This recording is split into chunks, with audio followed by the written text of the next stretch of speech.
ओम क्रिया बाबाजी नमः। ओम श्री मात्रे नमः। नमस्ते मित्रों, श्री विद्यापीठम में आप सभी साधकों का स्वागत है। श्री ललिता सहस्त्रनाम का जो भाष्यार्थ है, इसमें हमने पिछले हफ्ते एक शब्द का अर्थ देखा। आज हम एक दूसरे शब्द का अर्थ देखेंगे। हम ऐसे शब्दों का अर्थ देख रहे हैं कि जिनको सुनने के बाद, पढ़ने के बाद आपको समझ में आएगा कि देव भाषा कैसी होती है और मनुष्य भाषा कैसी होती है। हम जो समझते हैं वह वास्तविक रूप से देव भाषा में और देव जगत में कुछ और ही होता है। उसमें से हमने कुछ शब्द चुने हैं और वो हम आपके सामने ला रहे हैं। इसमें से अभी एक शब्द है भद्रप्रिया। ललिता सहस्रनाम में एक श्लोक है, भवानी भावनागम्या भवारण्य कुठारिका भद्रप्रिया भद्रमूर्ति भक्त सौभाग्यदायिनी। तो ये जो शब्द है, इसमें भद्रप्रिया नाम का एक शब्द है। तो ये भद्रप्रिया है कौन, भद्र कौन है, भद्री कौन है, इसे हम देखेंगे। अब आप गूगल के ऊपर ललिता सहस्रनाम का अगर ये आर्टिकल पढ़ेंगे, बाकी वेबसाइट के ऊपर या किताबों में देखेंगे भद्रमूर्ति का, भद्रप्रिया का अर्थ, तो आपको किताबों में लिखाई दे। जो मानवी भाषा है ये, इस मानवी भाषा में ग्रंथों में लिखा है भद्रप्रिया अर्थात जीवों का सदैव मंगल करती है, उसको कहा है भद्रप्रिया। कुछ में लिखा है कि भद्र का अर्थ एक प्रकार का हाथी भी है, और कुछ में लिखा है भद्रप्रिया यानी भद्रा उसे भी कहते हैं कि जिसकी मूर्ति भव्य है। और विष्णु पुराण में भद्र का अर्थ परब्रह्म भी कहा गया है। और कुछ लोग ऐसे कहते हैं कि भद्र मतलब शिव और शिव की प्रेमिका, इसलिए भद्रप्रिया ललिता को कहा है, ऐसा कहते हैं। तो अभी ये देखो, ये सारे जो है ये काल्पनिक और यहाँ वहाँ से उठाकर निकाले हुए अर्थ है। ये देव भाषा का अर्थ नहीं है। अभी हम देखेंगे कि देव भाषा में क्या कहा जाता है। भद्र ये शब्द सुनते हैं या भद्रप्रिया, तो हमें भगवान शिव ये सामने आते हैं। एक शिव जी का समानार्थी शब्द भद्र, परंतु यह भगवान शिव नहीं आते। आपको पहले ये ज्ञान लेना पड़ेगा कि पार्वती के पति शंकर एक अलग सब्जेक्ट है। शंकर के ऊपर शिव, सदा शिव, कामेश्वर शिव तथा महाकाली के जो पति है महाकालेश्वर शिव, ये सारे एक एक सब्जेक्ट है, ये अलग अलग है। पार्वती के पति शंकर और ललिता के पति कामेश्वर शिव, इनमें जमीन आसमान का अंतर है। कामेश्वर शिव से और ललिता से ऐसे अनंत पार्वती के पति महादेव शंकर निर्माण हो चुकी है। तो लोग क्या करते हैं कि शंकर शिव आ गया तो ललिता के पति को भी वही बोलते हैं, काली के पति को भी वही बोलते हैं।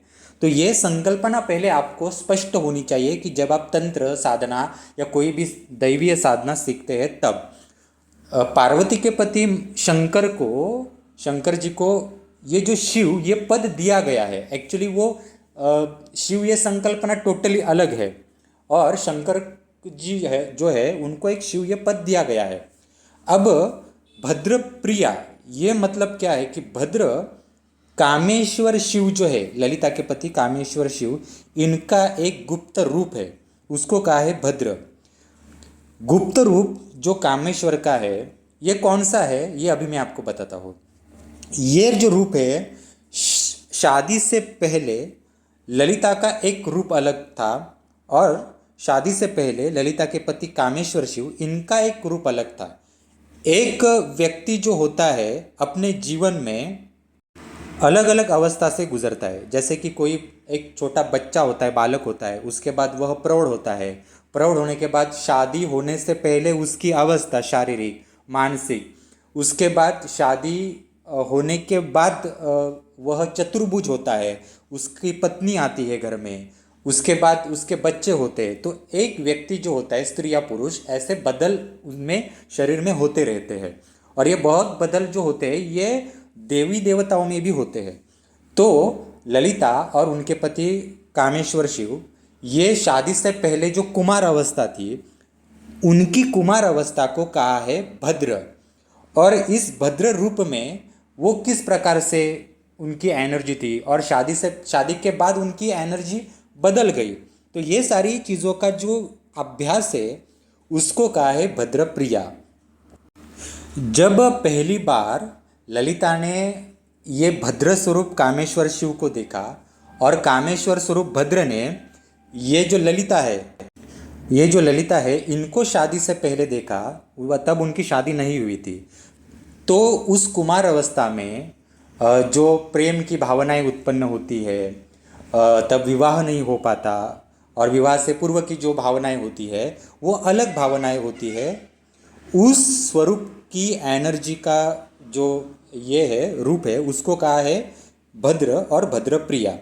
अगर कामेश्वर शिव कुमार अवस्था में भद्र है तो ललिता भी कुमारी अवस्था में शादी से पूर्व उसे भद्री कहा जाता है। तो ये भद्र और भद्री, इनका एक अलग चैप्टर है, उनके अलग रूप है। शादी से पहले ये जो भद्र स्वरूप कामेश्वर शिव है, उनका जन्म कहाँ से हुआ, वो कहाँ से आए, शादी कब हुई उनकी, कैसे हुई, उनके माता पिता असल में कौन हैं, काफ़ी सारी चीज़ें इसमें आते हैं। ये एनर्जी का ट्रांसफॉर्मेशन है, ट्रांसफॉर्मेशन ऑफ एन जर्नी। इसे एक्चुअली हम भद्रप्रिया कहते हैं। तो भद्र की पत्नी भद्रप्रिया, परंतु ये भद्रप्रिया ललिता का शादी से पहले का नाम है, शॉर्टकट में हम उसे भद्री कह सकते हैं। भद्री का और एक अर्थ होता है कि भय को भी भय दिखाने वाली भद्री। बगलामुखी ने जब ललिता को जन्म दिया था, तब आशीर्वाद के स्वरूप में ये भद्री अथवा भद्रप्रिया ये नाम बगलामुखी ने अपनी पुत्री ललिता को दिया था। कहने के लिए भद्रप्रिया आपको लगेगा कि भगवान शंकर इनकी पत्नी पार्वती को भद्रप्रिया कहा है, हाँ ऐसा आप समझेंगे। परंतु आपको ये पूरा लेक्चर समझने के बाद समझ में आया होगा कि हर एक शब्द का, हर एक देवी देवता का अपना एक पद होता है, अपनी एक सीमा होती है, और एनर्जी के लेवल भी अलग अलग होते हैं। उसके अनुसार ही हमें हर एक शब्द का अर्थ समझ के लेना पड़ेगा। इस तरह से जो अर्थ है ललिता सहस्त्रनाम के, ये बाकी जगहों पर कहीं पर भी उपलब्ध नहीं है मित्रों। हमारे श्री विद्यापीठम में ही ये ऑथेंटिक नॉलेज दिया जाता है। हमारे श्री विद्यापीठम से आपको ऑथेंटिक साधना सीखनी है तो डिस्क्रिप्शन बॉक्स में सारे कोर्सेज के लिंक दिए गए हैं। कुल देवी के लिए एडवांस श्री विद्या एसेंशियल, कालीकुल श्री विद्या एसेंशियल, सिद्ध कुंजिका साधना, सुवर्णाकृष्ण भैरव साधना, चामुंडा देवी साधना, सारी साधनाएं हमारे यहाँ से आप सीख सकते हैं मित्रों। धन्यवाद। हमारा यूट्यूब चैनल शेयर कीजिए, सब्सक्राइब कीजिए।